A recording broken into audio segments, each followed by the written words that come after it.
buenas noches, muy buenas tardes y muy buenos días. Desde la ciudad de Buenos Aires comenzamos la transmisión número 133 de Demoliendo Mitos de la Política Charlas en vivo. Al otro lado del océano, desde la ciudad de Madrid, me acompaña Juan Antonio Aguilar. Juan Antonio, ¿qué tal todo por ahí?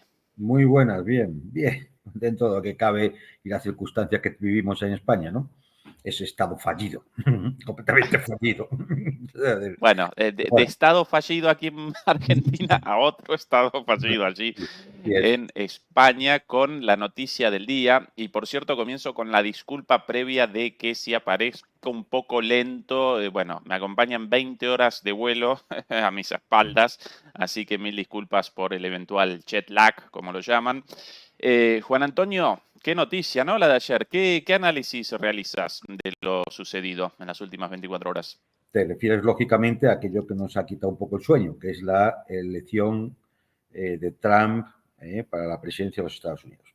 Bueno, no Efectivamente. solamente es la elección de la presidencia, han ganado el Senado, han mantenido el control del Congreso, han ganado también en votos. Es decir, lógicamente esto es un auténtico varapalo para el Partido Demócrata y para, en gran medida, para el Estado profundo, que apostaba por Kamala Harris. Es decir, es muy sencillo, uno puede buscar, yo lo tengo por aquí, algunos datos de ver cómo el Partido Demócrata se convirtió en el partido del gran capital. No, eso no quiere decir que empresas capitalistas no apoyen a Trump, ¿no? Pero, por ejemplo, yo tenía aquí algunos datos que pueden servir de orientación, ¿no? Para darnos cuenta de cuál es el... Mirad, los principales, los cinco primeras empresas que aportaron a la campaña de Trump, cuatro son de aviónica. Estamos hablando de American Airlines, Boeing, Lockheed Martin, United Airlines y Walmart. Bueno, pues entre todos ellos sobrepasan un poco el $1.000.000.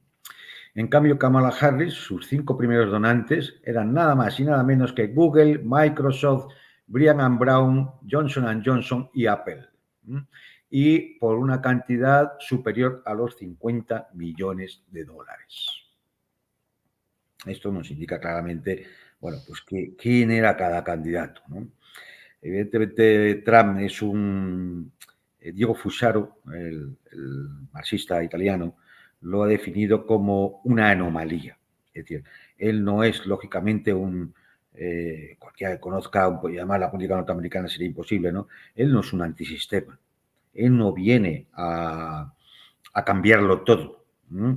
Él es partidario del libre mercado, como son los demócratas también. Es partidario de mantener a Estados Unidos en una posición más o menos hegemónica, como son los demócratas también. Pero es una anomalía. Es una anomalía por dos razones, que la hemos comentado ya en otras ocasiones, que una es su historia personal, es decir, que él es un empresario que además se ha arruinado más de una vez. Su fortuna creo que le viene de familia. Creo que su padre era el que realmente inició lo que son sus empresas, el tema de la construcción, ¿no? Pero él se ha arruinado dos veces, ha logrado remontar. Él es claramente un empresario, un tiburón de empresa, como se define habitualmente, ¿no? Y la otra es, por su carácter, es un tipo impredecible. Lo cual, esto es bueno y malo, porque depende de por dónde salga su incertidumbre o su indeterminación en estas cosas, pues igual acierta, ¿no? Entonces, vale, pega una patada a un bote y, oye, igual ha acertado. No, es decir, es impredecible, ¿no? Entonces, bueno, pues esto es lo que hemos vivido anoche. Hay que decir que el tema estuvo ajustado hasta cierta hora, aproximadamente las 4 de la mañana, pero sinceramente yo desde los comienzos, cuando ya vi que empezaban a caer estados encima de Trump y con alguno de estos estados era alguno de los famosos 6 o 7 estados estos bisagra, que se dice, ¿no?, que determinan siempre las elecciones en Estados Unidos, empecé a verlo claro. De hecho, me fui a dormir incluso antes de que se conociera oficialmente el resultado, porque es que ya estaba claro, ¿no? Es decir, no había que ser muy inteligente. De alguna forma, creo que en algún programa nuestro y en otros sitios donde he intervenido, ya había comentado que si no existía nada raro, si no había ningún cisne negro de fraude o cualquier otra circunstancia, racionalmente todo indicaba que iba a ganar Trump. Puede que no supiéramos sobre qué porcentaje y demás, ¿no? Pero las casas de apuestas llegó un momento que movieron ayer 3.500 millones de dólares y le daban, pues yo creo que era en un 60 y tantos, 72% la victoria a Trump, ¿no? Esto es un indicativo, porque nadie se va jugando el dinero por ahí si no tiene cierta seguridad o información o sensación de que efectivamente va a ganar Trump, ¿no? El hecho de que algunos de las ratas típicas del pantano, como Jeff Bezos, de Amazon, avisara a su medio de comunicación, como el Washington Post y algún otro medio que ha habido por ahí, de que no pidieran el voto por Kamala Harris, es porque ya se estaban resituando y porque tenían información fehaciente de que las posibilidades de Trump eran mayores, ¿no? Y además habíamos otros modelos matemáticos y de predicción y demás, hasta el punto, por ejemplo, que al comienzo ya del recuento, ya inicialmente el New York Times, en un sistema de estos de predicción basado fundamentalmente en inteligencia artificial y demás, ya le daba ganador a Trump desde el primer momento. Luego esto indicaba que de alguna forma las cosas eran así y racionalmente se presentaba de esa forma. Por tanto, sorpresa no. Quizá la sorpresa sea en que la victoria ha sido más holgada de lo que se preveía, con lo cual se ha evitado un peligro del que también hemos hablado alguna vez, que era el de que si el resultado era muy ajustado, podía no ser reconocido por ninguna de las partes y conllevar a una crisis política, una crisis institucional y a una crisis de orden público en la calle, con posibilidad de enfrentamientos entre seguidores de uno y otro partido, ¿no? Eso da la sensación de que se ha evitado, con lo cual hay que decir que es otra victoria de Trump, es decir, el ganar con la suficiente holgura como para no temer una situación de estas, ¿no? Ahora quedan 2 meses y medio muy complicados, hasta el 20 de enero. Muy complicados porque, bueno, Trump tiene que empezar a conformar lo que va a ser su gobierno, y todavía seguirá gobernando el actual presidente, Joe Biden, si es que el hombre es consciente de que está gobernando, y la vicepresidenta Kamala Harris. Es decir, ¿pueden todavía organizar algún juego sucio para determinar alguna política posterior de Trump? No lo sé, habrá que verlo. Supongo que no, porque Biden en un momento determinado, teniendo el control del Congreso y del Senado, lo tiraría para atrás. No creo que tuviera mayor problema, ¿no? Con lo cual, bueno, pues momentos interesantes, 2 meses y medio que hay que estar alerta, no sea que sí surja el cisne negro que impida que el 20 de enero Trump jure como 47 presidente de los Estados Unidos y ver también, porque eso sí que nos va a decir qué Trump vamos a ver, ¿no?, en una presidencia que es muy particular, y diré por qué. Es decir, ver de quién se junta, quién le va a acompañar en este gobierno. Y, hombre, conocemos ya al vicepresidente, que es Vance, ¿no? También conocemos que algún cargo va a tener Elon Musk y algún cargo va a tener Robert Kennedy. Posiblemente Robert Kennedy vaya al Departamento de Salud, el secretario de Estado de Salud. El caso de Elon Musk no lo sé exactamente. A lo mejor decide llevar todo el tema de comunicación, ¿no?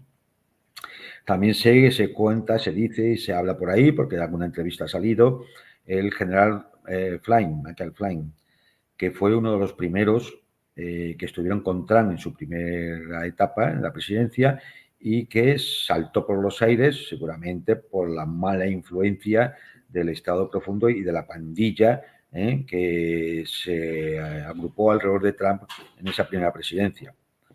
Y digo que esta va a ser una presidencia un poco particular porque Trump ya no se puede presentar más por ley. Con lo cual tiene las manos libres absolutamente, no solamente para gobernar, que tiene el Congreso, el Senado y sus propios poderes como presidente, sino que además no va a tener la presión de decir, bueno, es que dentro de 4 años tengo que volver a presentarme. Eso no va a ocurrir, con lo cual esa presión psicológica no va a tenerla. Y a poco que haga 2 o 3 cosas bien, le va a dejar las cosas muy bien puestas a un Vance que es bastante más joven y seguramente con una perspectiva más social, más predecible, sin ser un tipo tan bueno, pues tan tosco en algunas cosas o tan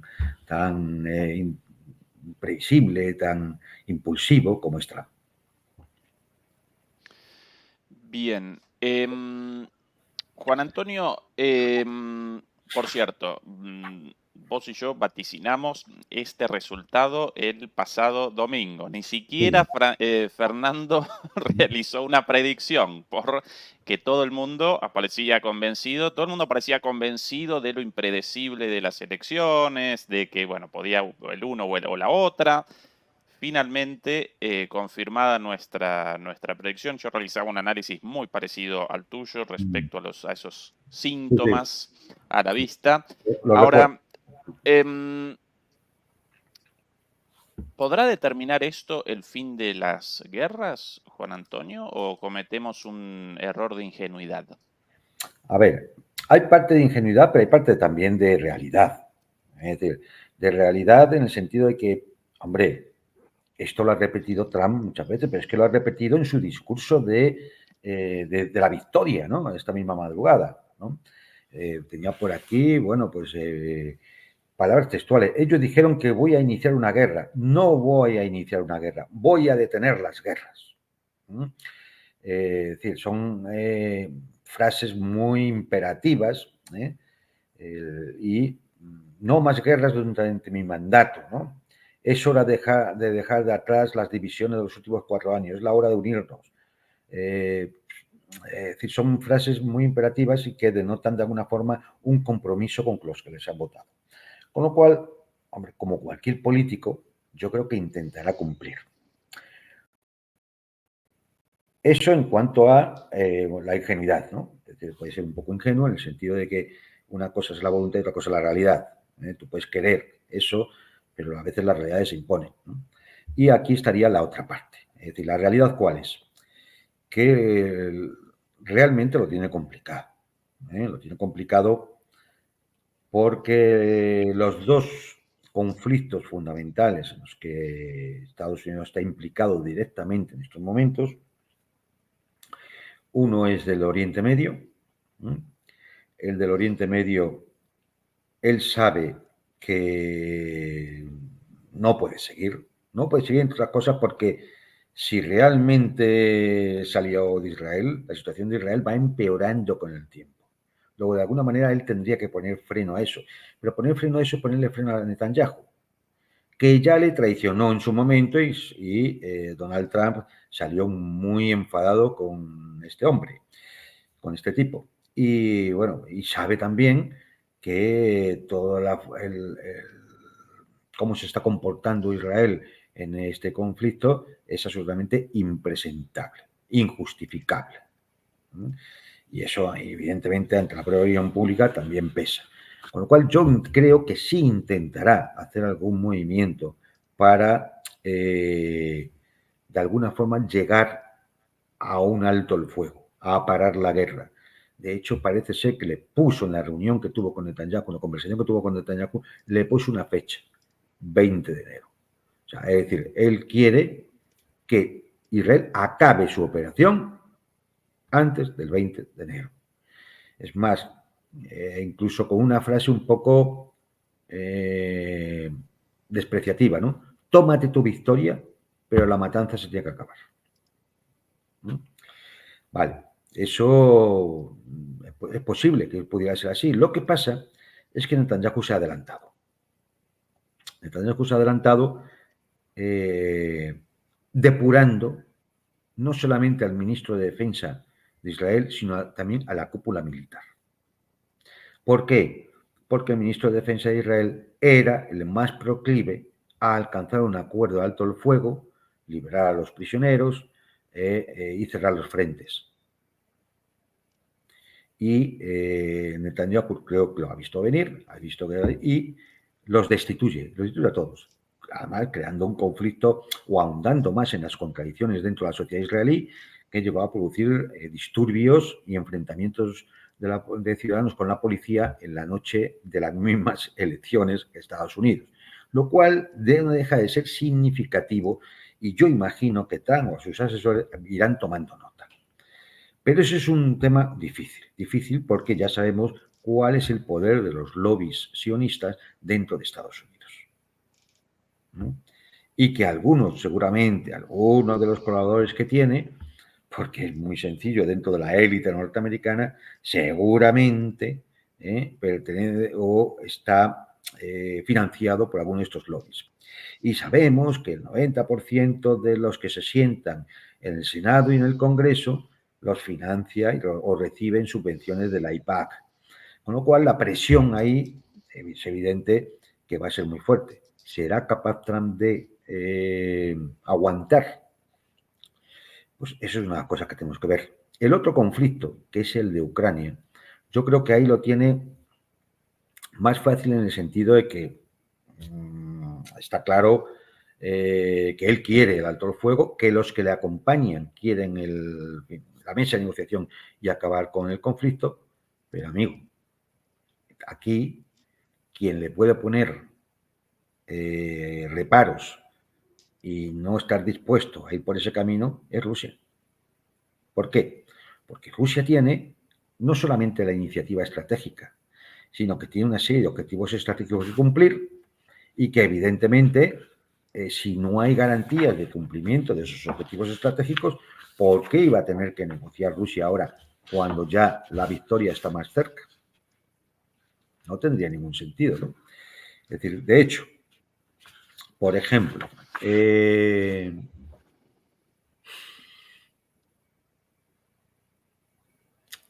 si Trump quiere abrir una mesa de negociación, Rusia no es tonta, le va a decir que la mesa de negociación no puede ser solo por el tema Ucrania.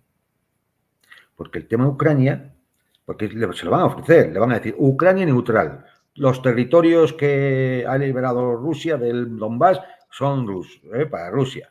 Y, bueno, reconocimiento del ruso. No, Rusia va a querer, dentro de sus objetivos estratégicos, no puede haber un gobierno antirruso, un régimen antirruso en Kiev. Eso es uno. Y dos, el Tratado de Seguridad Colectiva Europeo. Porque ese es el quid de la cuestión. Y lo hemos repetido más veces. El Tratado de Seguridad Colectiva, que es la propuesta de negociación que manda Moscú, tanto a Washington como a Bruselas, en diciembre de 2021. Esa es la cuestión. Entonces, es decir, en el momento que simplemente haya una conversación, haya una llamada telefónica, haya una reunión en algún país neutral, o porque coincidan, no lo sé, en alguna reunión, no lo sé, o porque se envíen mensajeros, vaya la Europa a Washington o viceversa, o se vean en algún sitio. En el momento que Rusia ponga esto encima de la mesa, Trump solo tiene dos opciones. Entrar a negociar sobre eso, Tratado de Seguridad Colectiva Europea, pánico en la Unión Europea, OTAN que se desfonda. Porque claro, ese Tratado de Seguridad Colectiva va a ir en la dirección de no puede haber armas de largo alcance, armas estratégicas, armas que impliquen algún tipo de ventaja operativa en las fronteras de Rusia, como el señor Trump, lógicamente, entenderá que no las aguantaría en Cuba o en México. Entonces, Trump tendrá que entrar a entender eso. Y si entra a negociar eso, la OTAN se va a tener, aunque oficialmente siga manteniendo estas fronteras, toda su capacidad militar va a tener que ir hacia Occidente, hacia las fronteras de Alemania, prácticamente. Pero eso es dejar a la OTAN muerta. ¿Qué va a hacer Finlandia después de haberse metido ahí? Y Suecia. El ridículo más espantoso. Es decir, entonces, es decir, una Ucrania neutral, con una nueva constitución que seguramente dará lugar a un tipo de gobierno y en el que sabe que va a tener que convivir finlandizada, como era Finlandia durante la Guerra Fría. Lo cual, desde el punto de vista de desarrollo social, económico y político, no está mal. Miremos Finlandia, ¿no? Es decir, claro, es decir, que es una salida realmente, si los ucranianos lo piensan bien, es una salida provechosa, porque va a tener la garantía de seguridad de la propia Rusia, que ahí no va a querer que se meta nadie. Es decir, lo único que evidentemente, hombre, los elementos, seguidores de Bandera y compañía, que ahora mismo conforman el régimen en Kiev con Zelensky y su cuadrilla, esos tendrán que salir. Es más, Trump tiene que ser consciente que para poder negociar de verdad, Zelensky y su cuadrilla tienen que salir. Ni tienen legitimidad, ni pueden actuar conforme a las leyes, que había que modificar antes algunas leyes para que sea creíble lo que se está haciendo. Eliminar de la Constitución el tema de la incorporación a la OTAN y los decretos leyes que prohíben la negociación con Rusia. Con lo cual, Trump, si entra a eso, tendrá que entrar a negociar ese tratado de seguridad colectiva a nivel europeo.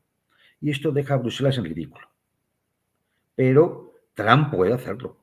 Esa es la cuestión. Trump puede hacerlo. ¿Lo va a hacer? A eso es lo que tenemos que ver. Tenemos que ver, hay dos puestos fundamentales que tenemos que ver bueno, realmente tres, que tenemos que ver a quién coloca Trump. En uno, el secretario de Defensa, es decir, el Pentágono. Otro, el secretario de Estado, es decir, quien va a llevar la política exterior. Y otro, el director de la CIA. Porque como Trump no depure la CIA, no depure la comunidad de inteligencia, se la volverán a hacer.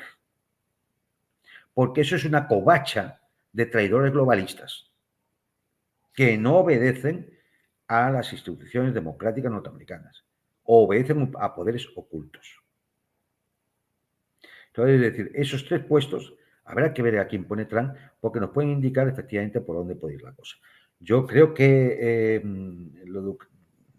es decir, para él no debería ser difícil, es decir, sentarse a determinar con el Kremlin, decir, vale, vamos a un tratado de seguridad colectiva en Europa y cerramos este frente, porque entre otras cosas, lo que sí sabemos que tienen intención los que rodean a Trump es buscar, de alguna forma, contener la competencia económica china. No pueden estar en tantos frentes a la vez. Entonces, yo creo que, pero es que, claro, en el momento que se sienta a negociar ese Tratado de Seguridad Colectiva Europea, objetivo estratégico fundamental de Rusia conseguido. Entonces, en ese sentido, pues Rusia podría venirse a esa negociación. Si no, pueden abrirse negociaciones, pero fracasarán y la guerra seguirá. Tengámoslo por cuenta. Otra cosa es que, aunque la guerra siga, Trump puede decir, bueno, pues como esto es imposible y es una cosa de los europeos, que lo arreglen ellos. Y que, por supuesto, lo paguen ellos. Eso también puede hacerlo Trump. Así que, bueno, pues yo digo que los próximos 2 meses y medio, 3 meses, van a ser bastante interesantes porque nos van a indicar tendencias que pueden implicar cambios realmente profundos en la geopolítica. La vida mundial, ¿eh? De acuerdo. Ahora, Juan Antonio, en los dos escenarios planteados, tanto en el caso de una negociación entre Estados Unidos y Rusia relativa al esquema, a la estructura, sí, al esquema de seguridad euroasiático, o en el segundo escenario recién planteado por vos, el de que Estados Unidos abandone la carga de Ucrania y todo aparezca sobre los hombros de Europa y de ahí a una derrota absoluta, un paso. En los dos escenarios, Europa aparece en una encrucijada casi sin salida. Nada, sin salida. Europa perdió. En febrero de 2022 perdió. Es que, es decir, es increíble que después de 2 años y pico no se hayan dado cuenta. Hombre, digo febrero de 2022, pero hay una serie de hitos. Cuando voló Nord Stream, por ejemplo. Ahí, es decir, tenían que haberse dado cuenta que Europa había perdido y ha seguido empeñada porque hay una banda de vendepatrias que no ha elegido nadie, dirigiendo en Bruselas la OTAN y la Unión Europea, bueno, elegidos, no, pero están puestos por quienes están puestos. Es decir, que han seguido con esta sin importarle nada el destino de los estados europeos y sus poblaciones. Europa ya perdió, aunque mañana acabara la guerra e incluso acabara con un acuerdo que de alguna forma pueda tapar la derrota de la OTAN, Europa ha perdido. Porque se ha levantado un muro con Rusia, que era quien proveía la energía barata, quien permitía que los productos europeos pudieran competir con los productos chinos o indios. Consecuencia de todo eso, crisis económica, desdolarización, aumento de desindustrialización, aumento del desempleo, huida de cerebros, de capitales. Es decir, esto es lo que estamos viendo en Europa. Entonces, ya solo falta que Europa tenga que cargar con la infamia de la derrota y el coste de la misma. Porque Trump puede perfectamente decir, porque Estados Unidos ya ha ganado lo que tenía que ganar. Pudo intentar ganar más buscando un colapso del Estado ruso. No lo ha conseguido. Lo intentó, miles de sanciones y todas las mamarrachadas que han estado haciendo, no lo han conseguido.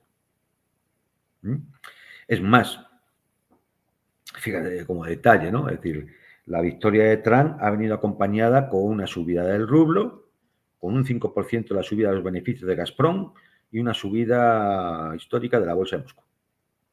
Porque saben que efectivamente, es decir, en el momento que Trump decida, mira, no me voy a seguir gastando dinero de los contribuyentes norteamericanos en una guerra, que en el fondo, mira, ¿qué vamos a sacar ya?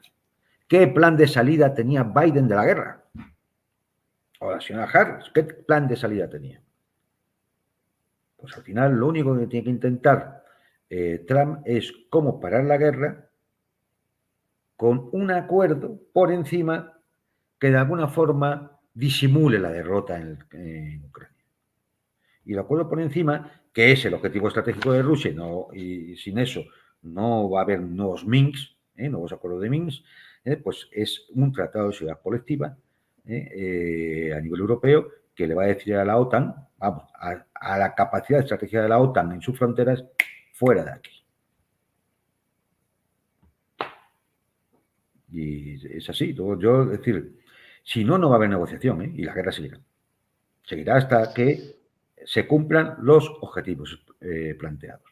Con lo cual, ¿qué va a hacer Trump? Seguir en una guerra de desgaste que no le conviene para nada. Es decir, él viene a acabar con la guerra, no lo consigue y va a seguir en la guerra. ¿No le es más fácil decir a los europeos, bueno, mira, esto es un problema vuestro, yo tengo que dedicarme a Asia-Pacífico, lo que sea, es un problema vuestro, con lo cual lo cometen ustedes y lo pagan ustedes? ¿Y qué van a hacer los europeos?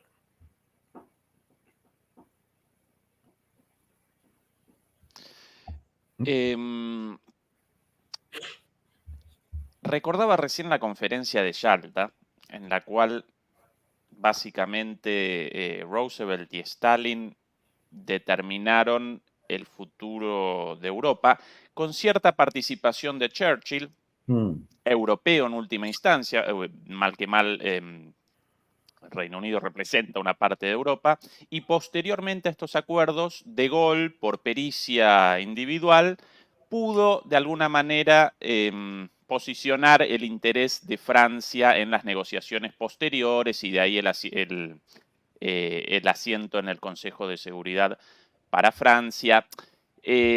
Mal que mal, en esas negociaciones, la Unión Soviética y Estados Unidos determinaron el esquema de seguridad para Europa con una pequeña participación europea en todo esto. En el caso planteado recién por vos de un acuerdo entre Trump y, y Putin, la seguridad europea van a determinar esas dos potencias sin siquiera una palabra europea. Y por cierto, los alemanes no participaron en Yalta porque ellos habían comenzado la guerra. No, claro. ¿No?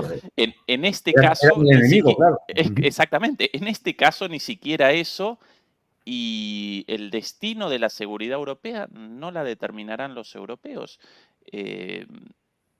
Una claudicación histórica de proporciones enormes. Claro, pero es que, vamos a ver, la seguridad europea, antes del conflicto en Ucrania, tampoco la determinaban los europeos.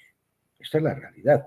Siempre la ha determinado Estados Unidos, que además, hay que decirlo, es quien pagaba el 70% de la OTAN. ¿De qué ponía el dinero?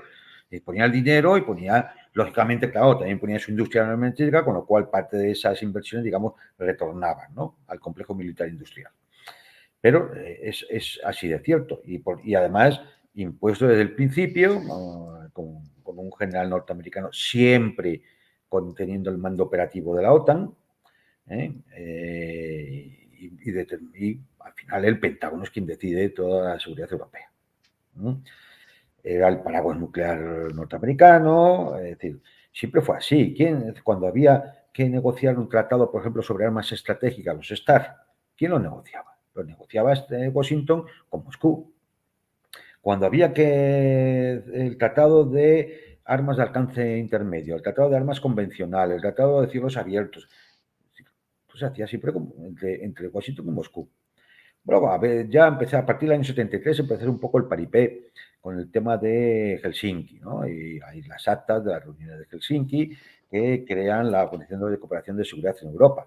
Pero que al final hemos llegado al día de hoy, Rusia no está, y quien marca eso también es Estados Unidos. Ahí están las actas de Helsinki, no se han cumplido, por ejemplo, el principio de indivisibilidad de la seguridad nacional, que es una de las razones por las cuales Rusia lanza su operación militar en Ucrania.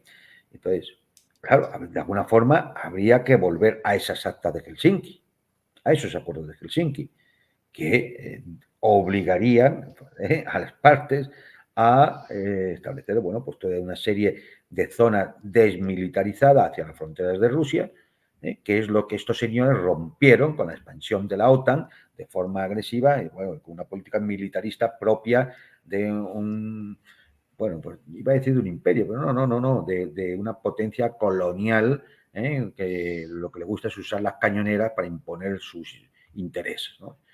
Bien. Bruselas vivía de forma parasitaria de estas decisiones, es decir, las élites de Bruselas. Y los europeos en todo esto no han pintado nada, simplemente porque no hay soberanía. Solo mantuvo un cierto grado de soberanía, y lo has citado bien, que fue el general de Gaulle. Incluso para mantener soberanía se tuvo que salir de la OTAN. Hay que recordarlo. Que quien vuelva a meter a Francia en el esquema militar de la OTAN es Nicolás Sarkozy. No estaba. Era, de hecho, el único país europeo que tenía esa soberanía y además tenía una fuerza de disuasión nuclear en un momento determinado. Es decir, Francia era la única que tenía un poco de soberanía. Ya a partir de Sarkozy ya la perdió completamente. Ahora mismo es, si digo de España que es un Estado fallido, el francés no se queda muy atrás, esa es la realidad. Y, por supuesto, con ningún tipo de soberanía, con esta especie de personajillo, miserable, o sea, ratonil, ¿no?, que es Macron, y ya está.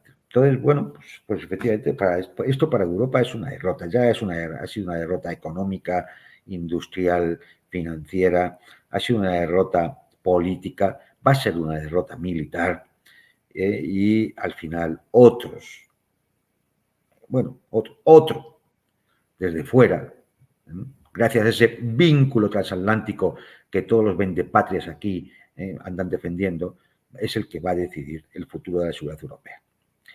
¿Con el tiempo sería posible reconstruir algún tipo de lazos? No lo sé, pero desde luego tendrá que ser con el tiempo. ¿Por qué? Porque es verdad que Trump seguramente uno de los factores que él quiere es romper esa alianza entre China, Rusia, Irán, Corea del Norte. Le gustaría que los BRICS dejaran de existir, ¿no? Es decir, efectivamente estas cosas, lógicamente, pero yo creo que tendría que dar muchos movimientos Trump, no sé, es decir, es que no se me ocurre cómo en estos momentos ahora puede impedir un proceso que ya está en marcha y que es imparable. Entonces, es muy difícil. ¿Puede mejorar las relaciones con Rusia? Puede mejorar. Estados Unidos puede mejorarlas. ¿Pueden llegar a un entente para la seguridad europea? Pueden hacerlo. ¿Puede significar eso que Moscú puede intentar hacer un poco de puente entre Washington y Pekín? Pudiera ocurrir. No sé, dependerá de la diplomacia de unos y otros. Lo cual, lo que pasa es que eso implica que Rusia tiene la sartén por el mango. Y es quien realmente puede mover las piezas. Entonces, ¿dónde queda Europa? En la nada. En la nada. Pero es que los europeos se tenían que haber dado cuenta hace mucho tiempo de lo que estaba pasando. No, esto no es cosa de hoy. Ya hace mucho tiempo que se tenían que haber dado cuenta de que en Bruselas hay una pandilla de ladrones encaramados allí, de vividores, de sinvergüenzas, de corruptos, una cleptocracia miserable y cretina, vendepatrias al servicio de intereses extranjeros, que han despreciado siempre el interés de nuestros pueblos. Y bueno, pues efectivamente, y fueron pasando los años, durante mucho tiempo, pues la Guerra Fría lo justificaba todo, se acabó la Guerra Fría, las tropas soviéticas se retiraron, aquí seguían las tropas norteamericanas. El Pacto de Varsovia se disolvió, aquí seguía y sigue la OTAN.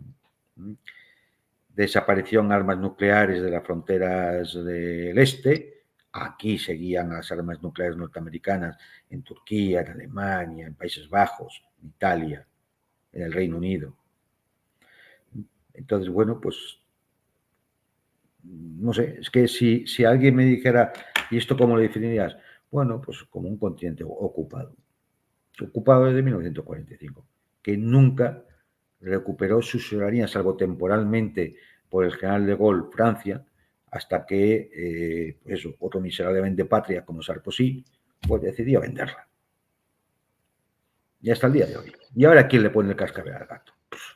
Ahora Trump, pues se puede ver, bueno, algún gobierno europeo, pues lo que sé, Orbán puede verse reflejado en Trump y seguramente puede llegar a tener un papel hasta importante, fíjate, de personaje que pueda tender puentes entre Estados Unidos y algunos otros gobiernos con los que Orbán mantiene buena relación, mismo Moscú. Es decir, con lo cual, bueno, es decir, al final ese que tenían arrojado ahí en una esquina, al cual le amenazaban con todo desde Bruselas, al cual le insultaban hasta en el Parlamento Europeo, pues ahora resulta que ese tiene más comunicación con el amo en Washington que toda la paturrea de ladrones y de corruptos que se sientan en el Parlamento Europeo y en las instituciones de Bruselas. Paradojas de la historia. En línea con este análisis en perspectiva comparada, Juan Antonio, en aquel entonces, tras la Segunda Guerra Mundial, Europa efectivamente abandonaba las decisiones ligadas a su seguridad, pero a cambio, por lo menos esta la lógica y en parte cierta de este posicionamiento de Europa, a cambio de esto aparecía aliada a la primera economía del mundo en crecimiento, en auge, a partir de lo cual podía generar 3 décadas de crecimiento en los famosos 30 años dorados del capitalismo de bienestar, de los estados de bienestar, años 50, 60 y 70. Y por otro lado, establecía un límite contra la amenaza soviética, la cual de amenaza, por lo menos en términos geopolíticos, nunca la Unión Soviética quiso conquistar Europa, ni mucho menos, pero sí aparecía la amenaza del crecimiento de los partidos comunistas dentro de los países europeos. Entonces, en aquel entonces, dentro de la lógica de esos decisores, Europa realizaba una concesión de soberanía, pero a cambio de crecimiento económico y de cierta estabilidad en términos de avance del comunismo soviético. En este caso, ahora, ¿a cambio de que esta renuncia a la soberanía? Porque económicamente aparece destruida Europa y su vínculo con la única salida posible con China también destruido. Entonces, ¿cuál es el beneficio para Claro, Europa en todo pues esto? porque, a ver, es que, claro, es decir, la geopolítica ha cambiado. Es decir, la situación geopolítica ha cambiado. Durante la Guerra Fría, George Kennan establece una geoestrategia de contención, lo que se llamaba la contención del avance del comunismo, es decir, el avance de la Unión Soviética, ¿no? Como un bloque, potencia bloque, que confrontaba con Estados Unidos y sus aliados realmente por la hegemonía mundial. Bueno, pues lo típico de cualquier choque entre potencias por la hegemonía, lo típico de cualquier choque entre una potencia terrestre y una potencia marítima, como establece la geopolítica clásica. En fin, esto era normal. Entonces, ¿cómo se iba a contener? Pues con la estrategia de la contención pasaba por evitar, porque ellos sabían perfectamente que no había ninguna intención por parte de la Unión Soviética de invadirlo, ¿no? Es decir, es más, aquí los únicos planes que hubo fueron iniciados por Churchill para invadir la Unión Soviética. Como un vaso nuclear de por medio también, ¿no? Exactamente, con un ataque nuclear de por medio. Aquí la única verdad que hay es que se crea la OTAN no para defenderse de la Unión Soviética, que no había movido nada, ni tenía ninguna alianza, ni era ningún bloque militar. Se crea la OTAN y como respuesta a esa OTAN es por lo que se crea el Pacto de Varsovia, para poder hacer frente a una alianza militar como nunca se había conocido, y mucho menos en Europa, claro. Entonces, claro, es decir, para contener eso, ¿cuál era el peligro? El peligro no eran las divisiones soviéticas, el peligro era que los partidos socialistas o comunistas vencieran en las elecciones en estados occidentales y, por tanto, pudieran en un momento determinado cambiar de bando e irse con el bloque soviético, lo cual podía crear un terrible agujero geoestratégico en la Europa occidental. ¿Cómo hacer que las ideas soviéticas no tuvieran eco entre las poblaciones europeas? Hombre, primero, unos niveles de vida lo suficientemente aceptable para aburguesar a las sociedades y que no pensaran en otros modelos posibles. Y entonces, entre el ordocapitalismo de Renania en Alemania, el milagro alemán, y la socialdemocracia, también de origen alemán, pues una vez que llega el plan Marshall y se empieza la reconstrucción y a estimular la economía europea, pues se alcanzan efectivamente unos niveles que en el fondo eran, digamos, una especie de diezmo que paga el capitalismo por mantener su seguridad. Cuando colapsa la Unión Soviética, ¿para qué pagar el diezmo? Ya no hace falta pagar el diezmo. Con lo cual, las políticas sociales de la socialdemocracia y del capitalismo popular, ¿no? de las sociedades occidentales saltan por los aires. Volvemos al neoliberalismo, o sea, vamos a un neoliberalismo que no es más que el liberalismo salvaje de toda la vida. No nos engañen, es el liberalismo salvaje de toda la vida, el capitalismo salvaje de toda la vida, y, por otro lado, a la izquierda se la encauza hacia una especie de wokismo de origen californiano, muy, muy, muy preocupado por las identidades de las minorías, ¿no? Y entonces hemos visto, bueno, pues toda esta locura cuya máxima expresión es Kamala Harris. El wokismo, la teoría crítica de la raza, el transhumanismo,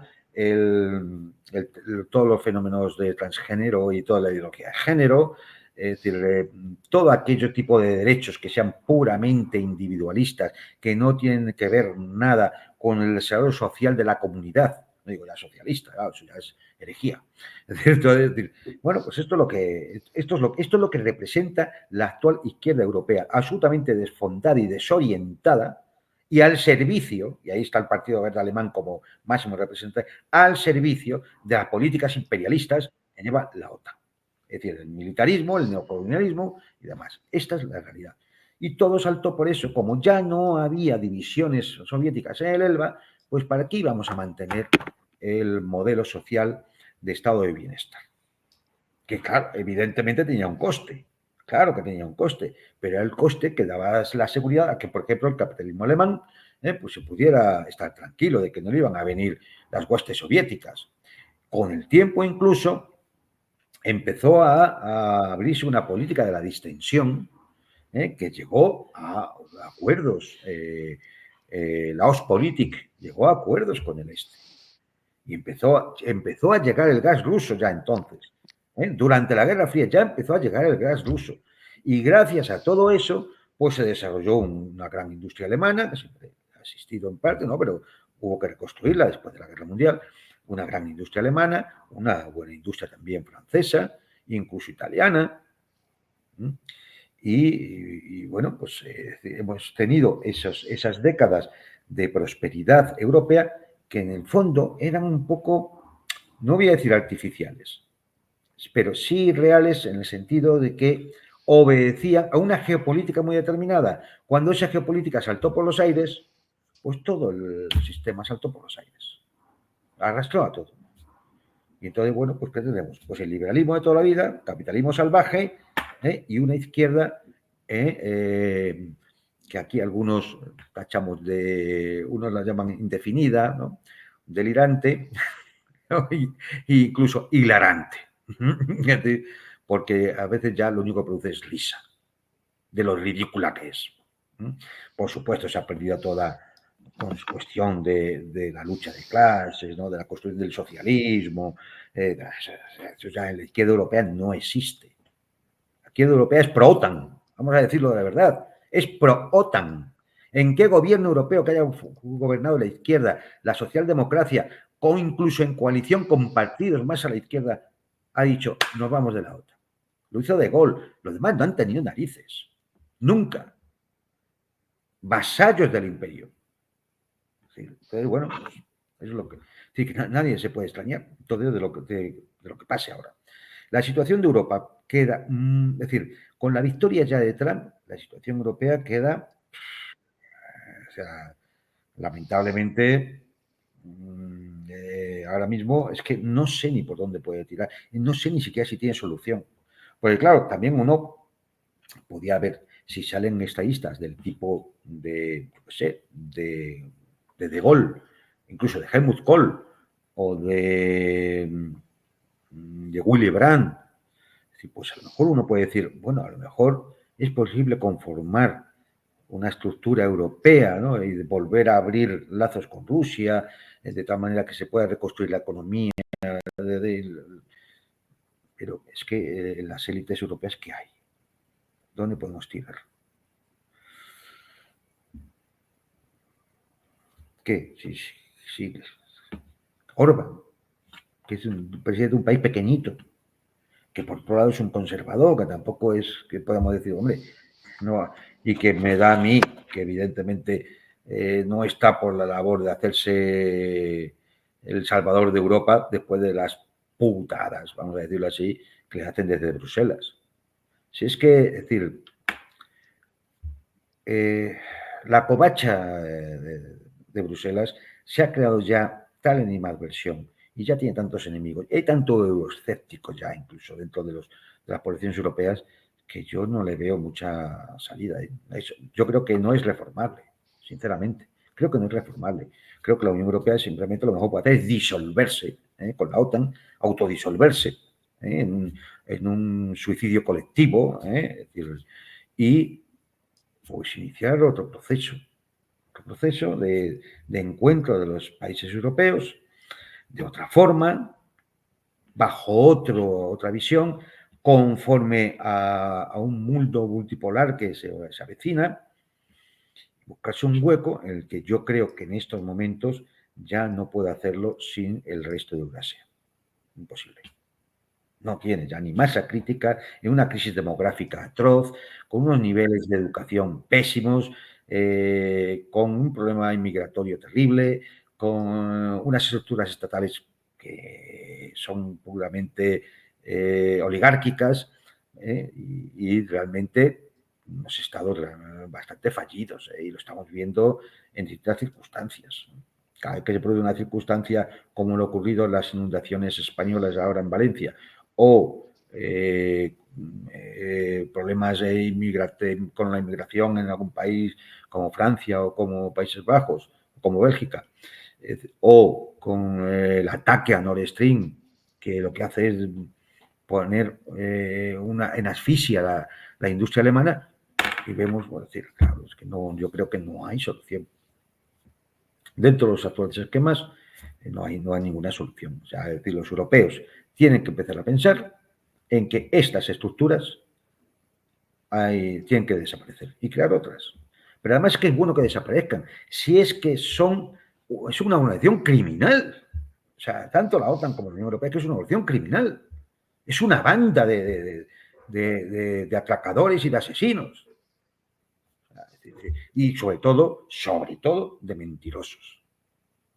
Es decir, que se les llena la boca con el jardín, los derechos humanos, la democracia, la libertad y la realidad que vemos todos los días son las detenciones, la censura, el otro que se tiene que ir del país, me han cerrado el canal, esto es una ruina, las fábricas, las grandes factorías alemanas se largan o cierran. Esta es la realidad.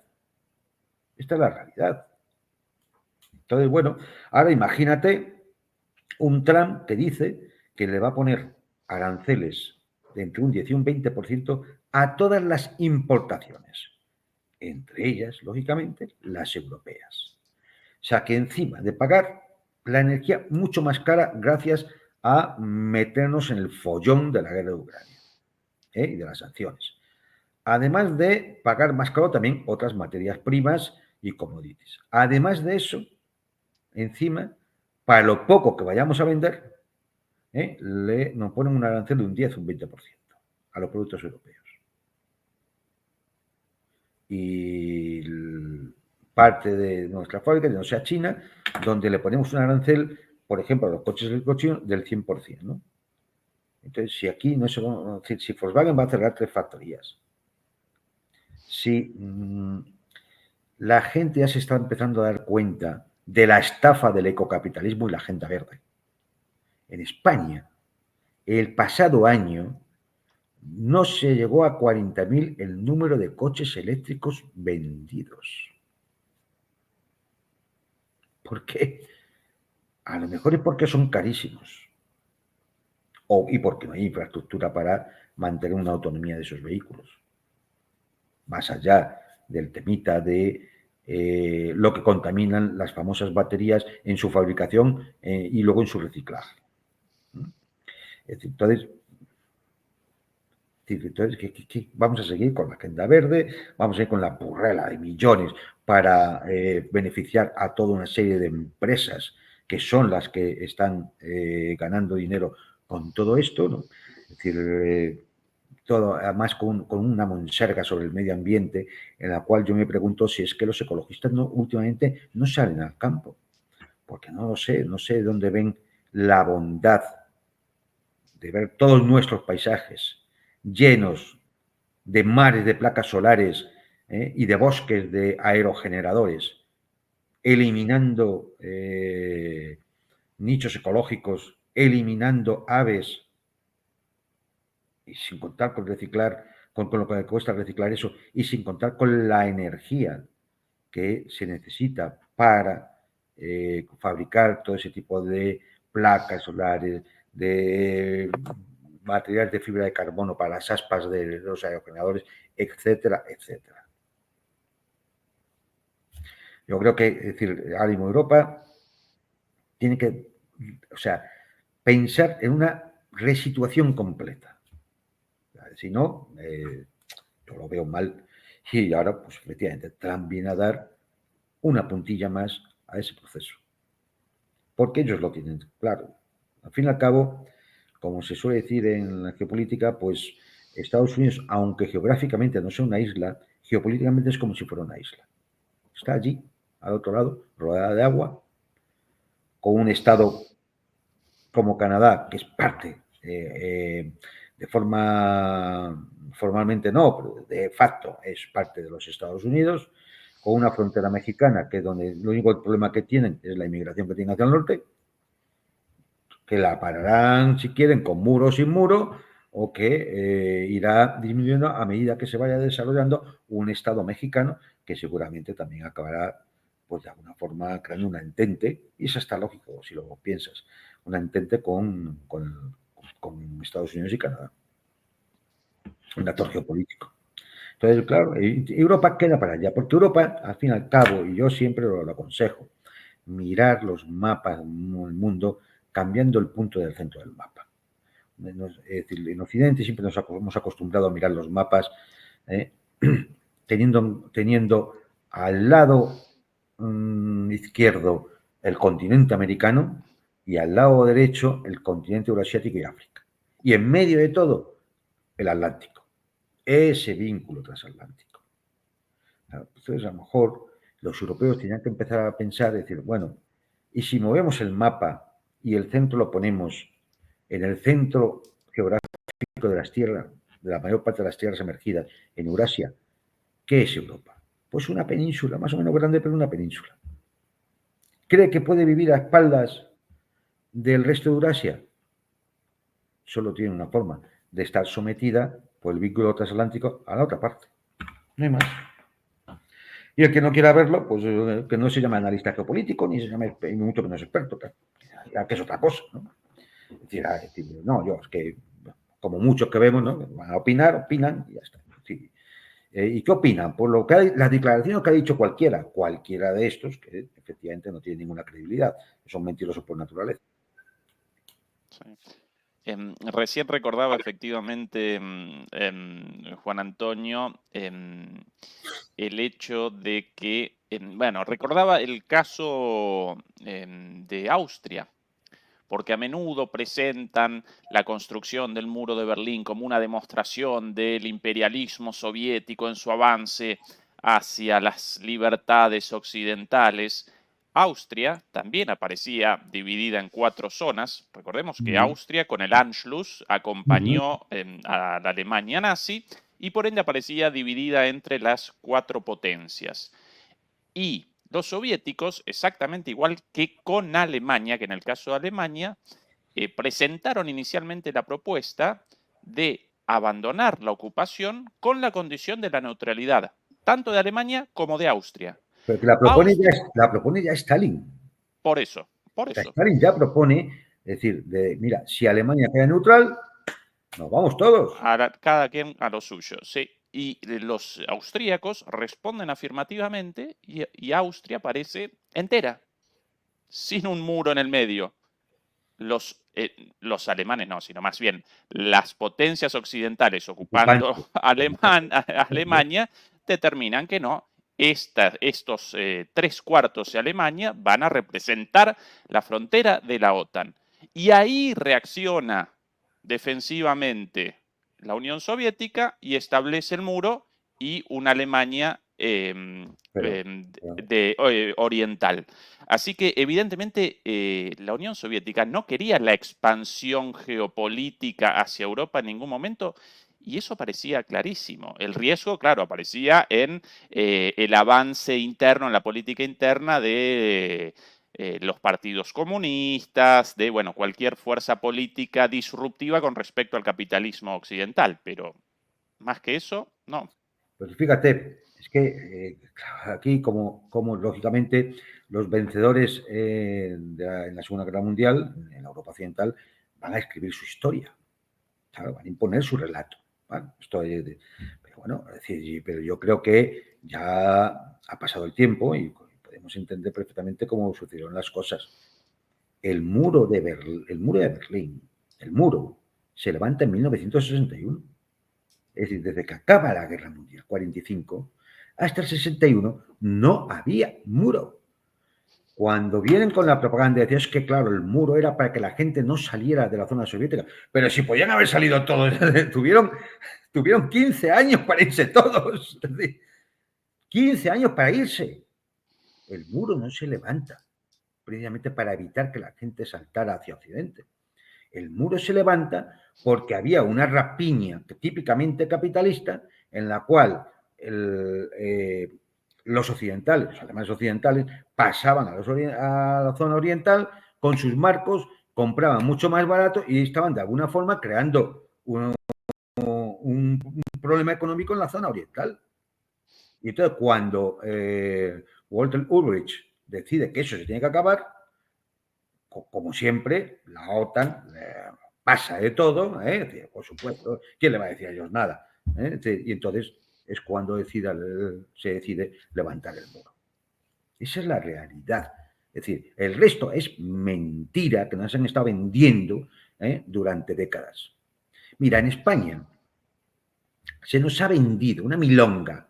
Aquí había un cantante muy bueno, muy recordado, se llamaba Nino Bravo. Claro.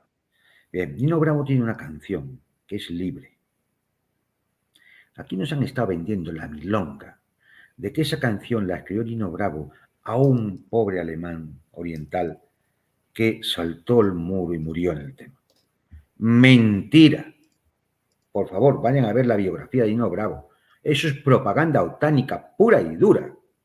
Es mentira. Además, el número de muertos por saltar ilegalmente el muro, en el cual había sistema de armas automáticos y demás, no lo tengo que ver, pero era muy pequeño, no llegaba al centenar. Creo que no llegaba al centenar, perdona si me equivoco, es decir, pues estoy hablando de memoria, pero era muy pequeño. Es decir, si realmente, es decir, los alemanes de la zona oriental hubieran querido pasar a la occidental porque era imposible vivir bajo el comunismo, tuvieron entre el 45 y el 61 todas las posibilidades del mundo porque ni había muro ni había nada.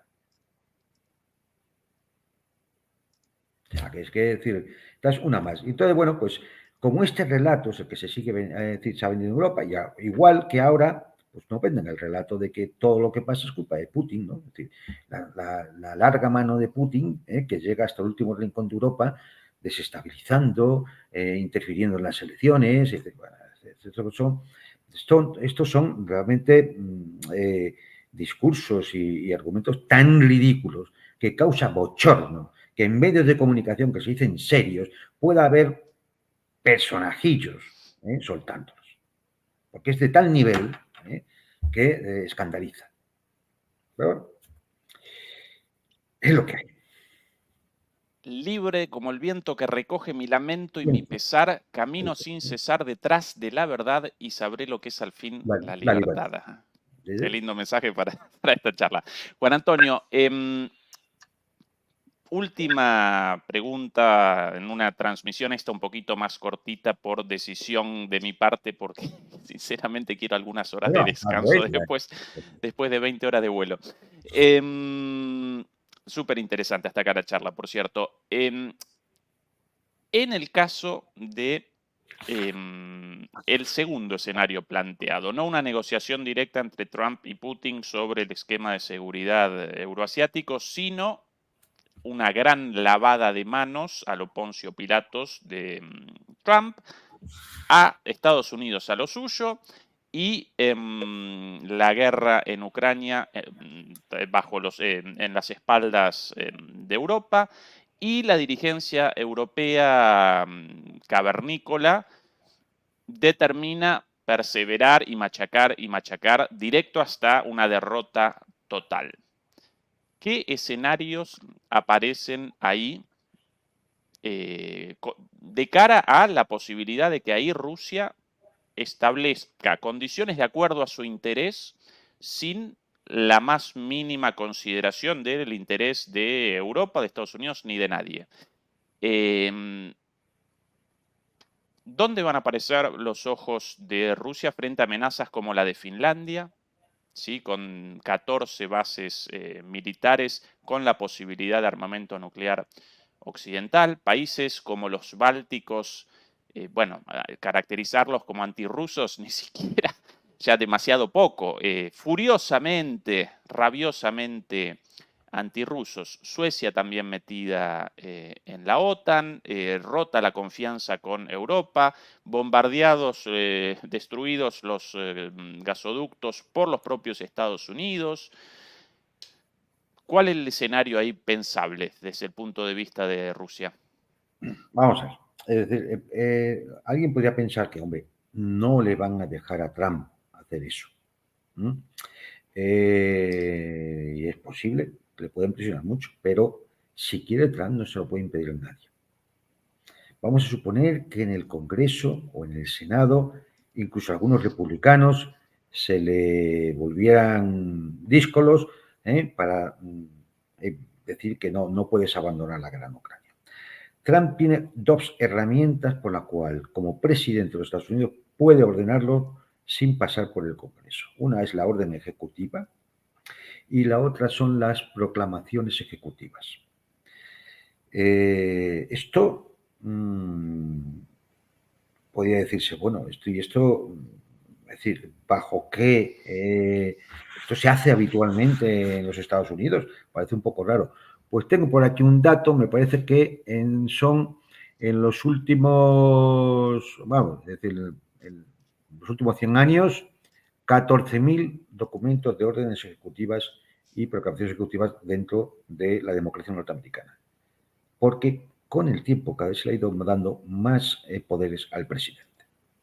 Parece curioso, ¿no? Pero es así. Y entonces Trump puede hacerlo. Si Trump hace eso y decide, no, el tema este es vuestro y lo pagáis vosotros. Que si es que no hay dinero ni hay capacidad, es que es imposible. Trump perfectamente en un momento determinado puede decir, mira, yo no quiero problemas con Moscú, mis armas nucleares se retiran más allá de la frontera del 97, es decir, más a occidente de la frontera del 97, con lo cual no van a estar ni en Finlandia ni en Suecia, no van a estar en Turquía, o sea, en los Bálticos, no van a estar en Polonia ni en Bulgaria, no van a estar en Chequia ni en Hungría, bueno, van a estar, por supuesto, ni en los Balcanes. Vale. ¿Y qué van a hacer? ¿Qué van a hacer los europeos? ¿Qué van a hacer los europeos? Algunos se rasgarán las vestiduras de qué imbéciles fuimos. Porque lo único que va a hacer Suecia y Finlandia, lo único que pueden hacer los bálticos y polacos es gastarse dinero en programas militares para una supuesta amenaza rusa que no va a existir.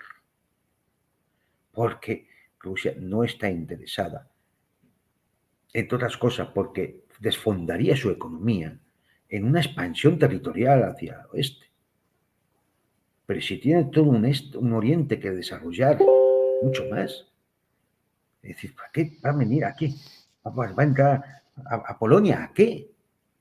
A los bálticos. Pero si, vamos, los bálticos, Estados bálticos no son más que una caterva de blanqueadores de dinero del crimen organizado. Esos son los tres estados bálticos. No hay más economía ni más narices ahí. Es que no hay nada más. Blanqueo de dinero. Entonces, es decir, ¿qué van a...? No tiene ningún sentido. No tiene ningún sentido. ¿Qué va a iniciar? ¿La OTAN en Europa un conflicto militar con Rusia sin tener a Estados Unidos detrás? Que puede ser un chiste esto, ¿eh? Es que puede ser un chiste. Puede ser un chiste. Entonces, no. Es decir, en el momento que Estados Unidos diga, aquí os quedáis y tranquilitos, estos todos tranquilitos, ¿eh? A lo que diga el jefe, no hay más. Y lo único es que, lógicamente, salvo que hubiera garantías para ofrecerle a Rusia sus objetivos estratégicos de seguridad nacional, los rusos llegarán al Dnieper, llegarán a Odessa, tocarán Transnistria y ahí se acaba. Y es más, ni siquiera creo que vayan a cruzar el Dnieper. Se quedarán ahí.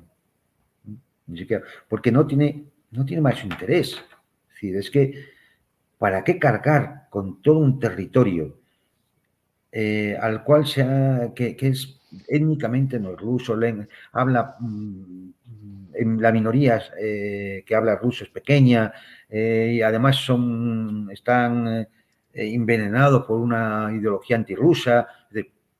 ¿Para qué? Es que los occidentales llega un momento en que, como se creen sus propias mentiras, piensan que la amenaza rusa es real. Sí, claro, y al final se produce la profecía autocumplida, porque si estás todo el día tocándole las narices, claro, al oso al final te pega un zarpazo, pero déjalo en paz. Y esta es la situación. ¿Qué van a hacer Finlandia y Suecia? Por favor. Si es que vas al Military Balance de este año y miras las capacidades militares de Finlandia y Suecia, es que si es que mirar, Ucrania actualmente tiene más capacidad militar que casi todos los países de la OTAN. Es verdad que, claro, como les va llegando armamento, pues lógicamente, claro, es decir, pero casi más capacidad militar. De hecho, de alguna forma, Zelensky quería vender eso. Si a mí me dejan entrar en la OTAN, yo pongo a disposición el mayor ejército de la alianza. Incluso va a proyectarlo, no hay que proyectarlo, porque lo tiene ahora mismo. Porque si hay 600, 700, 800 mil hombres en armas en Ucrania, ningún estado de la OTAN en Europa los tiene. Ninguno. 137.000 Francia, 87.000 el Reino Unido, 120.000 España, 120.000 Polonia, quería llegar a 200.000 al final de este año, pero de momento 120.000. Alemania también ciento y poco mil. Y el resto ya va bajando, ya es un poquito. El único que puede decir que tiene una capacidad militar importante es Turquía, que es el único país de la OTAN que está en los BRICS y que va cada vez más por su cuenta. Entonces, ¿qué va a hacer la OTAN? Es que es ridículo. Que cualquier planteamiento y además, ¿cómo lo van a pagar? Que nos vamos a decir que vamos, en vez del 2, nos vamos todos al 4% del PIB para gastos militares. ¿De dónde? ¿De dónde? ¿De la Volkswagen que se va y cierra? O sea, ¿de dónde? No es realista. Todo esto no es realista. No es más que, en el fondo, es todo una construcción propagandística, es decir, es la creación de una especie de historieta, con el cual los europeos admiten una especie de situación en la cual pues se resigna a que por eso tienen que pagar unos impuestos desorbitados, soportar unas clases políticas dirigentes basadas en el nepotismo, el robo y la indecencia más absoluta, es decir, la indigencia intelectual, en el vagabundeo típico, y ya está, es que para que se resignen a eso. Y bueno, pues así hay un flujo clarísimo de las rentas de los trabajadores, pues a las grandes corporaciones, al complejo militar industrial y al mantenimiento de toda una red de aparatos de represión y de manipulación social, que es a lo que nos tienen acostumbrados los medios de comunicación, la judicatura, el sistema educativo, la policía y todo lo demás. Es que ya está. Es decir, esa es la superestructura propia, pues eso, de unos regímenes de capitalismo casi decimonónico. Pero, eso sí, con tecnología, ¿no? Tecnología del siglo XXI. Bueno, por cierto, Varoufakis conceptualiza el capitalismo actual como un feudalismo digital, Sí, como la combinación efectivamente. entre Claro, un régimen claro, claro, feudal claro. Sí, con ultra alta tecnología y efectivamente. cada vez... Claro, ellos quieren que los señores feudales, análogamente a como lo eran en el feudalismo clásico, bueno, pues son estos señores que en vez de tener castillo, pues tienen una tecnológica, con el cual, bueno, pues mantienen el control, es decir, que antes se tenía sobre los siervos, pues hay unos nuevos siervos que a base de salarios de subsistencia, bueno, pues mantienen además una especie de, ¿cómo decir?, de atmósfera de que da la sensación, es que es una mentira, da la sensación de que, bueno, pues mira, que tenemos estas capacidades tecnológicas que los pobres del sur no tienen, ¿no? Claro, tenemos Starlink, tenemos Netflix, tenemos que no tienen. Entonces, bueno, pues efectivamente son señores feudales.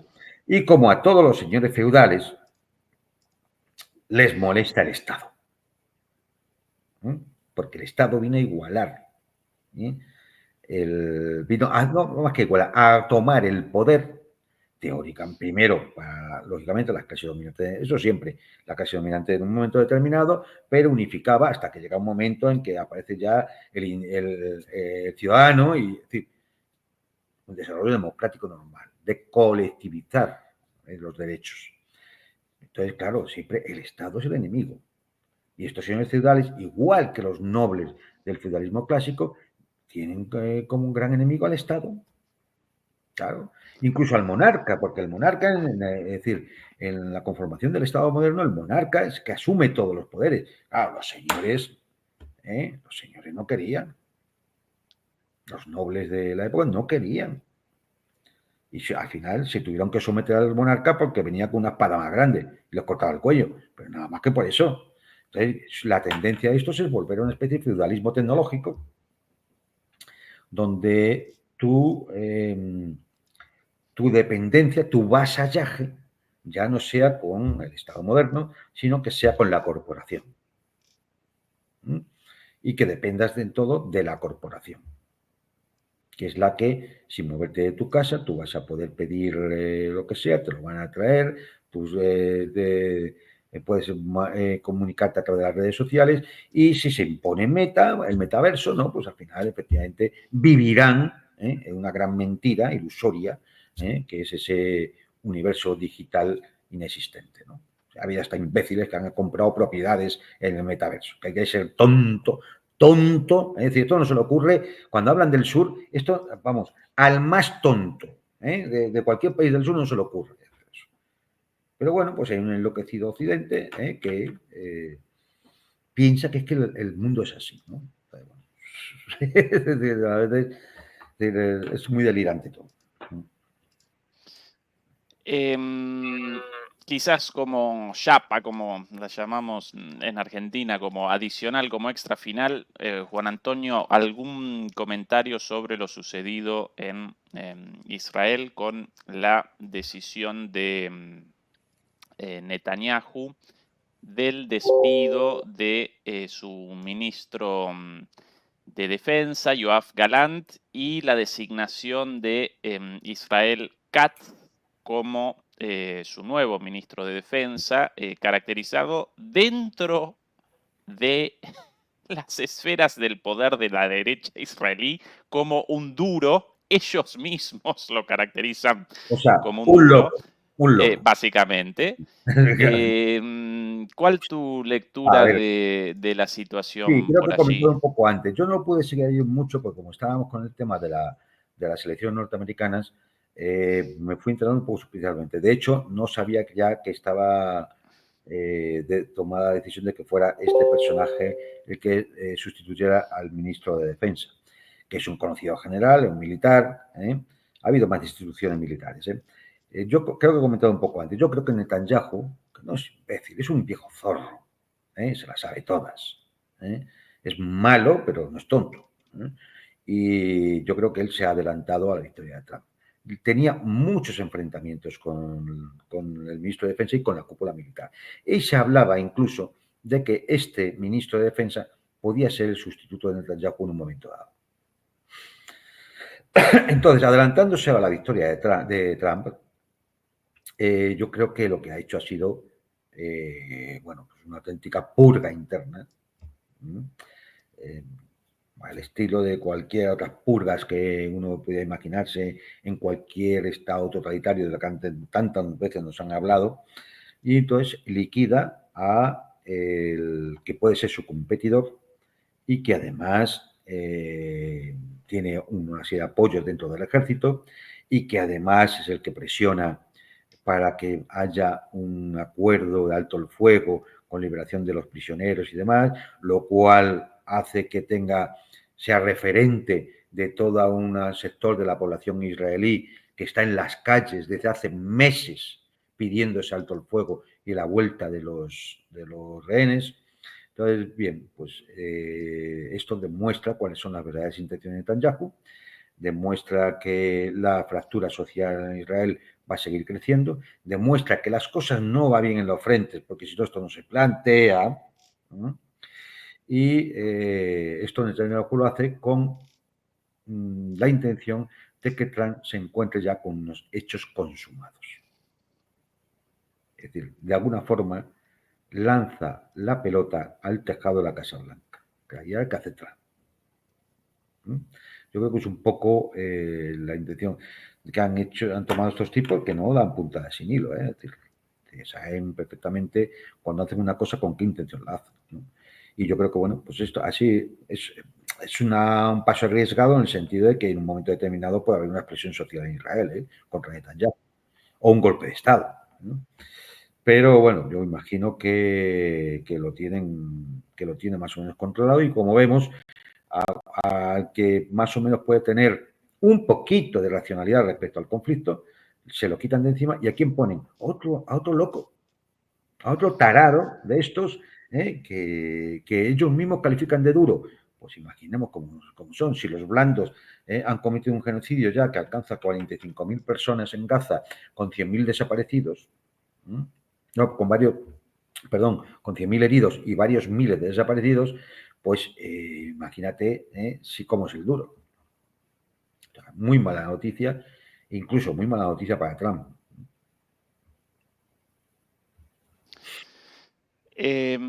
Sí, efectivamente genera preocupación esta situación en Israel porque Sí, porque claro, aparecen, además la intención sí, de Netanyahu sigue siendo la misma, escalar el conflicto.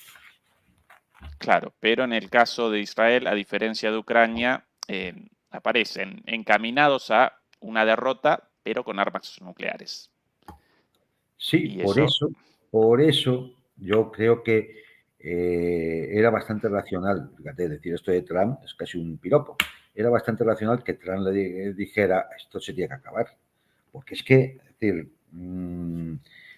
yo estoy seguro que incluso, hombre, no pueden ser todos tontos, ¿no? Ni todos locos, es decir, tiene que haber alguien, gente dentro del lobby sionista norteamericano que digan esto no va bien, hay que pararlo. Es decir, que es normal, esto no va bien. Es decir, en el frente norte, con el Líbano, va muy mal. En Gaza va tan mal, que no han conseguido sus objetivos. Claro, repito una vez más, para la gente que no tiene claros sus conceptos. En la guerra asimétrica, el que vence es el que no es derrotado. El pequeño. En una guerra asimétrica, el pequeño, si consiguen que no me derroten, ya he ganado. Ya he ganado. Entonces, con una presión cada vez mayor de las milicias iraquíes sobre los altos del Golán, con un Irán que, es decir, siguen las mismas, con un Yemen que siguen las mismas. Y bueno, pues ¿qué? Que seguimos. ¿Y la economía israelí cómo está? Y así seguimos. Ya tienen problemas de reclutamiento. Ya hay miles de reservistas que no acuden. Sigue habiendo una sangría de gente que se está yendo de Israel. No pueden volver los habitantes a las poblaciones del norte en frontera con Líbano ni del sur en frontera con Gaza. La economía está medio paralizada. Las agencias de calificación han lanzado la moneda de deuda israelí al nivel ya previo al bono basura. Vale, sí, tiene como retaguardia que sabe que Estados Unidos va a seguir poniendo dinero, va a seguir mandando armas, va a seguir... Pero claro, pero al final alguien tendrá que decir, esto no será mejor acabarlo de alguna manera. Y la forma sencilla que tienen de acabarlo es echando a Netanyahu y echando todas las culpas. Claro, Netanyahu y sus amigos crean una pandilla de locos, nos han llevado a esta situación. Se culpa a Netanyahu y a toda esa pandilla, y ya está, y se intenta... Es que alguien tiene que pensarlo dentro del lobby sionista norteamericano, alguien tiene que pensarlo. ¿Cómo va a haber nadie que no sea capaz de hacer un análisis frío de la situación? Entonces, yo creo que, de alguna forma, esto se tendrá que plantear. Si siguen los locos, pues es que acabarán incendiando todo el medio, claro. Lo intentan continuamente, ¿eh? O sea, Sí. de hecho, fíjate, han estado Ujú. con el mentirusco todos estos días de que Irán iba a atacar antes de las elecciones norteamericanas. Recuerdo también en algún programa y demás, donde hemos tenido que decir que yo no veía ninguna razón por la cual el Estado Mayor iraní iba a atacar a la elección norteamericana. ¿Pero por qué? ¿Por qué antes de la elección norteamericana? Es decir, ¿bajo qué? Todo, la misma propaganda de siempre. Propaganda de Netanyahu. ¿Para qué? Para ver si conseguimos que se produzca la chispa. Bueno, pues han pasado las elecciones norteamericanas y no ha habido ataque. Es más, lo lógico me indica es que ellos esperarán con su paciencia estratégica a ver qué pasos da Trump ahora antes de hacer algún ataque. Esto es lo normal. Lo que haría, vamos, no el alto Estado Mayor, un sargento del ejército. Es decir, vamos a esperar que mueve, a ver qué pieza mueve el enemigo. A ver, ¿qué va a hacer ahora? Entonces, bueno, pues así está la cosa. Yo creo que lo de ayer de Netanyahu lo hace por lo que lo hace, pero también representa una fractura, o sea, una contradicción más aguda, agudizar las contradicciones dentro de la propia sociedad israelí, dentro de la propia estructura del Estado judío, dentro de la propia estructura militar israelí. Y eso afecta a la sociedad y afecta a la moral del ejército y afecta, es decir, echar al ministro de Defensa, que es un general, y a comandantes de unidades y demás, eso hay que ver cómo lo entiende el ejército, ¿eh? Porque puede que no hagan nada, pero eso desmoraliza. En un país con armas nucleares. En un país. Toda esta situación en un país con armas nucleares. Y por cierto, Sí. hay que decir que los hackers iraníes han hackeado los ordenadores y los servidores del centro nuclear de Dimona en Israel, Ajá. con 2 docenas de gigabytes de documentos secretos extraídos. Ajá. Un buen Una golpe.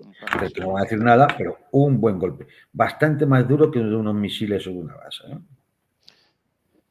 Aquí algunas informaciones recopiladas sobre este señor, Israel Katz, supremacista de larga trayectoria. Comenzó su militancia política como estudiante en la década de 1980 y en ese entonces ya conocido por, textual, conocido por golpear a estudiantes árabes con cadenas de hierro en su época universitaria. Una vez secuestró al Que era un rector de su macarra, sí, sí. universidad.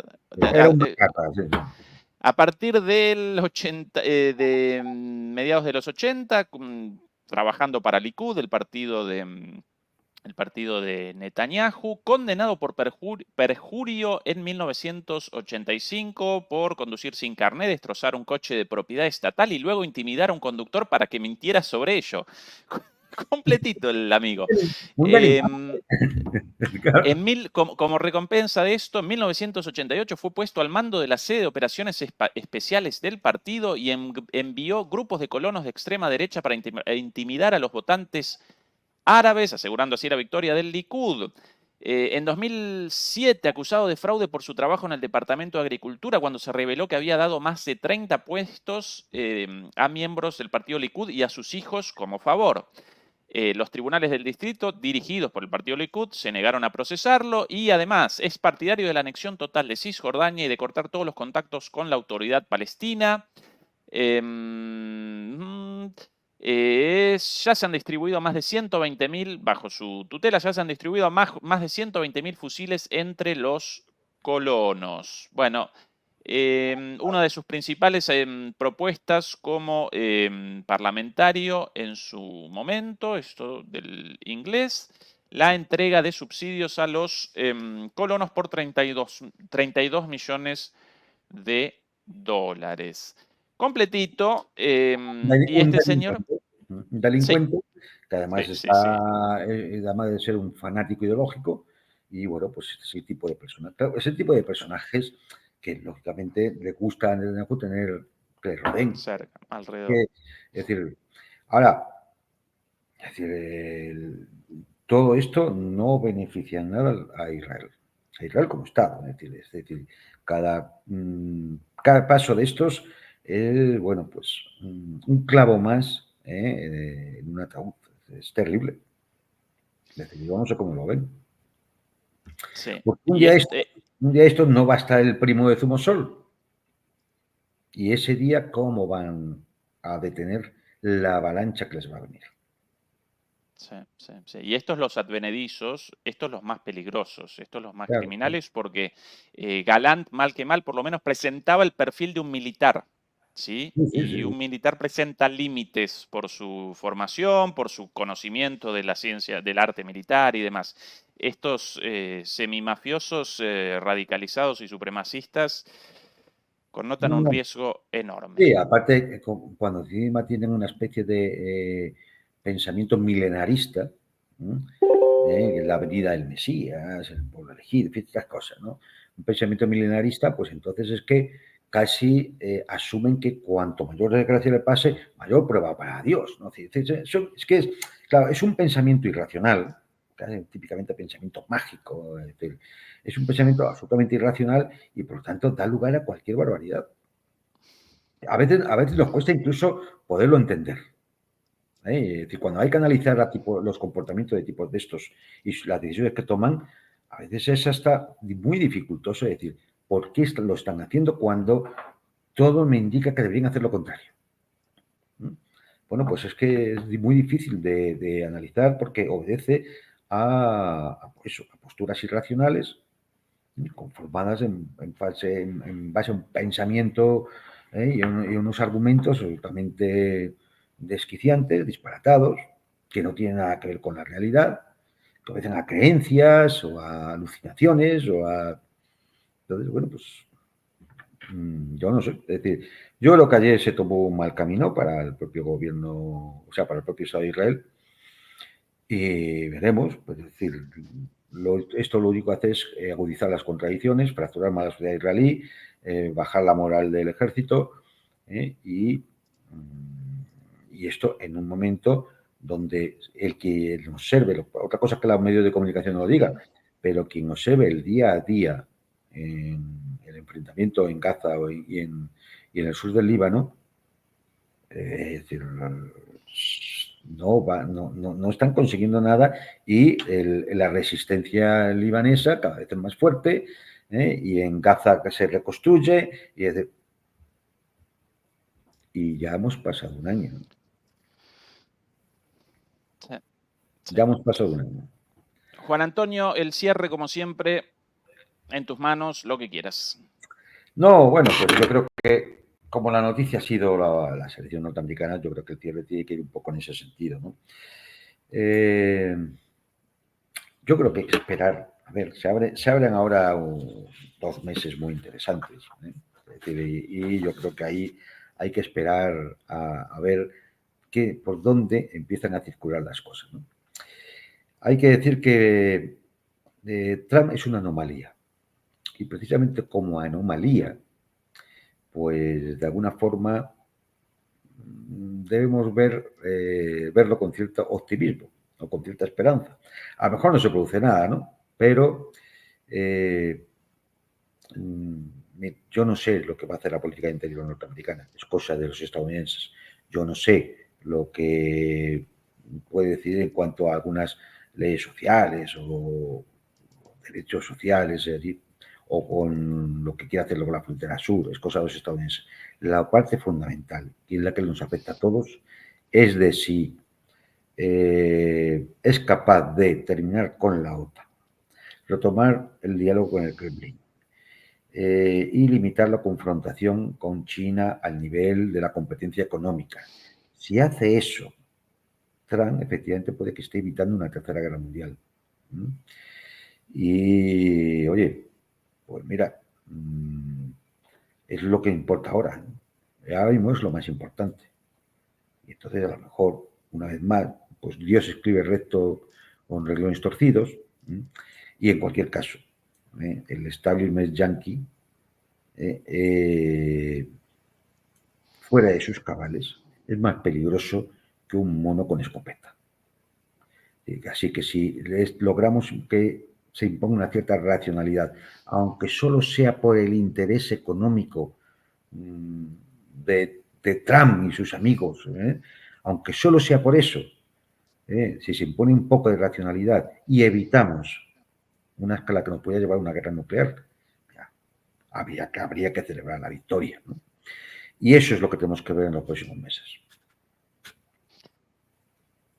Juan Antonio, un placer, mil gracias como siempre. A los demoledores y a las demoledoras, muchas gracias también por habernos acompañado. A Beatriz Pulido, nuestra moderadora, también muchísimas gracias.